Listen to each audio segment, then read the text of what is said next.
City tour with Sister Spit, which is a women's spoken word group. And she's going to be in Ghost Park as part of the Queer Arts Festival June 4th, so you can go see her there. And she's going to read tonight from an upcoming book that's soon to be published called Valencia. Please welcome Michelle Tea.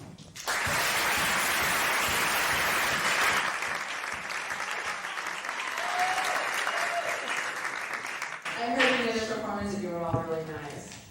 That's the one on the street, in the separate rooms downstairs. So yeah, this is part of a book that's going to be out next year, at the very beginning of it. And yeah, it's called Valencia.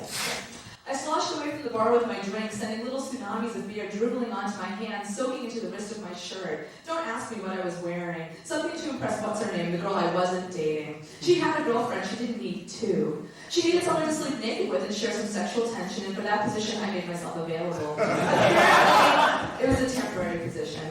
Let me just tell you right away, just so you understand the magnitude of my experience, that I was totally obsessed with this woman.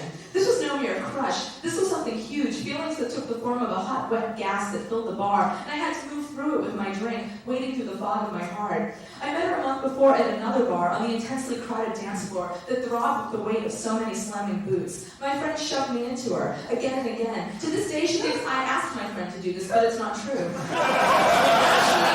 Actually, I get this look on her face, and wham, her hands shot up, and I would go sailing into this woman who danced so good. Kind of bouncy, but contained. She had her hands balled into fists, and she shook them in this disco-y way like maracas, and managed to look tough while doing this. After a little bit of the shoving, people got the idea that I was trying to start a pit, so everyone started shoving, and each other. And girls were just careening all over the floor into the wall, spilling drinks, burning each other with their cigarettes. This was at the stud, so there were always a good number of boys dancing too.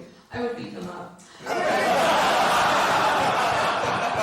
We're dancing like jerks, all shooting fists and skanking kneecaps coming up and hitting the poor girls who were already slamming the shit out of each other, it's true, but that was different, they were girls. I would skip around the dance floor, twirling and kicking in my particular style of dance. I would look very caught up in the music, but really I was strategizing. Yes, bang, pow! My boot flew out and connected with this tall boy's kneecap. Then another right hook tush. They'd leave the dance floor or grab me by the shoulder. You keep kicking me. What? It was so loud in that bar. Bikini Kill, L7, fucking Joan Jett, girl music. The boys had no right. You keep kicking me. What? What? Sorry. A light shrug. I go back to dance and kick them in the ass when they turn their back. I was doing the goddess's work. A girl pulled me over.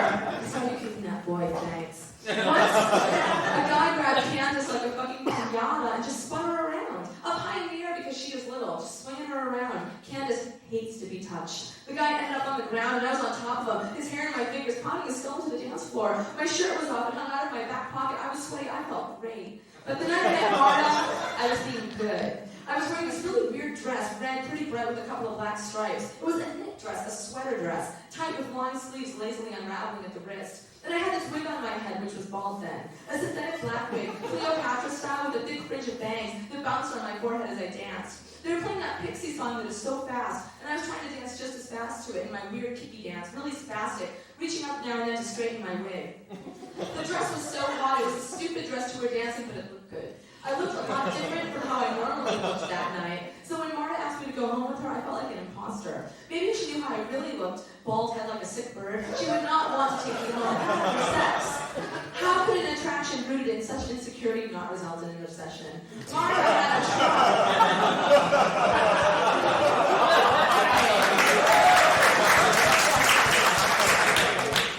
Since I was Marta's special guest, I got to sit in the front of the truck that night. In the back were a couple of dogs, plus 5 or 6 girls I had surmised were really cool. They were very confident in their different fashions, and I knew that one of them was in a band and another one was a stripper. I sat in the truck that smelled like dog and fidgeted. All those girls knew that Marta was taking me home to fuck me. They probably knew more about it than I did in terms of what to expect. Marta pulled a knife on me. It was the scariest knife I'd ever in my life seen. A thick, jagged curve like a sinister smile with a heavy black handle. Do you like knives, she asked.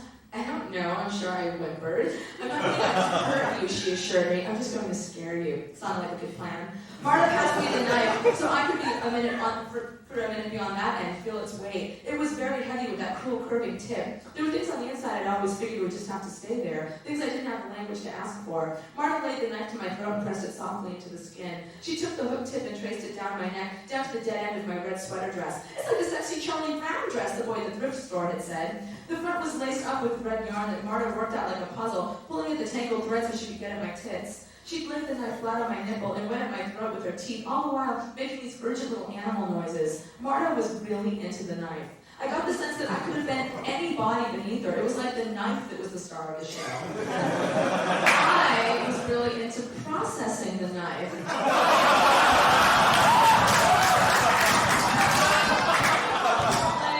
Was I encouraging violence against women? Was I part of the problem? Was she going to completely frenzied and just stick the thing into my ribs? It was a hunting knife, strong, made for ripping through gut and muscle and bone. I tried not to enjoy it too much. I would be an observer. I observed Marta. She was magnificent. She wasn't so much a person as an event, a gigantic presence. The hair was long knots that straggled over her shoulders, black with some red staining it here and there. A really sharp face and very clear blue eyes. Marta was older than me. Who wasn't? She had very thin lines standing out from her eyes, and she was covered in tattoos, dark murky claws swirling down her shoulders and curling under her tits like spindly fingers, like someone spilled ink down the front of her, letting it make these precise, blurry paths. She put the knife away and we rolled around on her bed, banging into her dog that was spread out on top of the futon, watching with her bored dog face. Marta was really fanatical about safe sex. She had a thick ball of latex gloves rolled up in each other, and she told me not to touch any part of her if I had my pussy on my fingers. I had never had safe sex with a girl before, but I acted like I knew it was up because I didn't want her to think, you know. I stretched a white, clingy glove over my finger and slid them 1, 2, 3, 4 upper cunt. Put your fist up, me. What? I had read about this once in a lesbian book. Your fist. God, the energy shooting off her chest was intense. She was a ball of electricity. This was the girl for me. This crazy girl with the crazy cunt that sucked my fist inside with a slow slurp. My whole hand. There was my elbow, then my forearm, then her cunt.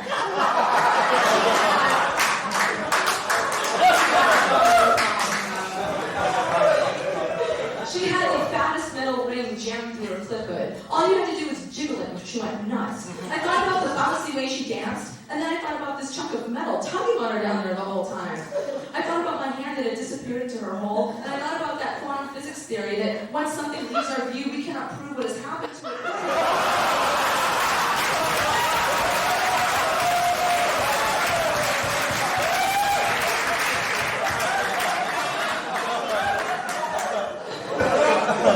What's happened to it, or if it even exists. I think too much during sex. My mind just whirs with a whole new landscape of bodies spreading out beneath me. I was barely moving my theoretical hand. I was afraid of breaking Marta. Hard she groaned, so I started up some small thrusts. I still couldn't see my hand. Hard she groaned, insisted really hard. I started punching Marta. Her insides, the part I couldn't see. Thump, thump, thump. My cling-wrapped fist hit up against some strong female part of her. She writhed and played with her tits, punched the bed beneath her, howled. It was pretty incredible. Knife-wielding Marta, more of a force of nature than a girl like me, impaled upon my humble hand. I tugged on her jewelry until she had me stop everything. I don't think she came. I don't even know if that was the point. My fist left her cunt with another wet sound. I didn't know what to do with it. It was the hand of God. I turned the glistening glove inside out and crawled back onto Marta. What do you like? She asked. Oh, God, how the fuck do I know? I had no more reference points for sex, Marta. I destroyed them. I had never had sex before. If this was sex, then it was true. I wanted the knife again, but I just couldn't bring myself to ask for it. I don't know what I like, I confessed. Marta had a shelf piled with instruments, black rubber things, leather, studs, stiff handles, thin straps. It was like a perverse doctor's office, especially with the gloves. Marta kneeled between my legs. She tinkered around down there, tried to stuff her hand up there, but there was no way that was going to happen. We fell asleep, wrapped around each other, very tightly smushed together. My wig was tangled up in the sheets, and her chin rested on my bald head. She had these piercings in her chin. They jut out like sharp little fangs, and all night she ground her teeth and kept stabbing me in the head with it. You don't need to hear about that. I always want to kill myself at the end of that.